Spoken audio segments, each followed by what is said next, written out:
Hello friends, അങ്ങനെ നമ്മുടെ മലയാള സിനിമയുടെ ഒരു ഭാഗ്യമാസമായിട്ട് 2024 ഫെബ്രുവരി മാറിയിരിക്കുകയാണ്.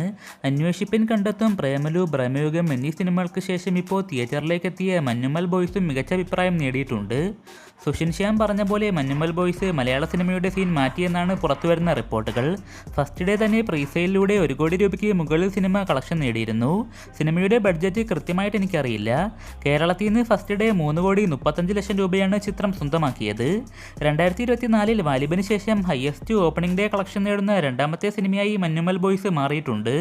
3 കോടി 5 ലക്ഷം നേടിയ ഭ്രമയുഗത്തെ തകർത്തുകൊണ്ടാണ് 2ാം സ്ഥാനത്തെത്തിയത്.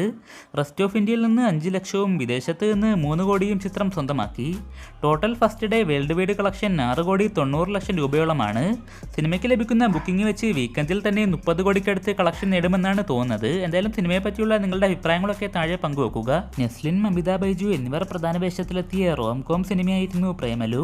9 കോടി ബഡ്ജറ്റിൽ വന്ന ചിത്രം 14 ദിവസം കൊണ്ട് കേരളത്തിൽ നിന്ന് 29 കോടി 7 ലക്ഷം രൂപയും വേൾഡ് വൈഡായി 54 കോടി രൂപയ്ക്കടുത്തും സ്വന്തമാക്കി ബ്ലോക്ക് ബസ്റ്റർ വിജയമാണ് നേടിയിട്ടുള്ളത്. ഫൈനൽ കളക്ഷൻ 70 കോടി വരെ പോകാം.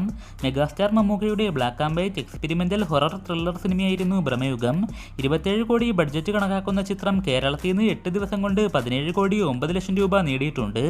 റെസ്റ്റ് ഓഫ് ഇന്ത്യയിൽ നിന്ന് 4 കോടി 68 ലക്ഷവും വിദേശത്ത് നിന്ന് 20 കോടി 63 ലക്ഷവും സിനിമയ്ക്ക് കിട്ടി. 8 ദിവസത്തെ total world wide box office collection 42 കോടി 43 ലക്ഷം രൂപയാണ്. 60 കോടി രൂപ വരെ ഫൈനൽ കളക്ഷൻ പ്രതീക്ഷിക്കാം. നമ്മുടെ ദളപതി വിജയുടെ 68ാം സിനിമയായ the greatest of all time അഥവാ ദ ഗോട്ടിന്റെ അപ്ഡേറ്റ് പുറത്തു വന്നിട്ടുണ്ട്. വെങ്കട് പ്രഭു സംവിധാനം ചെയ്യുന്ന സിനിമയുടെ മ്യൂസിക് റൈറ്റ് 28 കോടി രൂപയ്ക്കാണ് വിറ്റുപോയിട്ടുള്ളത്. സിനിമയുടെ ഷൂട്ടിംഗ് മാർച്ച് മാസം അവസാനം അല്ലെങ്കിൽ ഏപ്രിൽ മാസം ആദ്യ ആഴ്ച അവസാനിക്കും.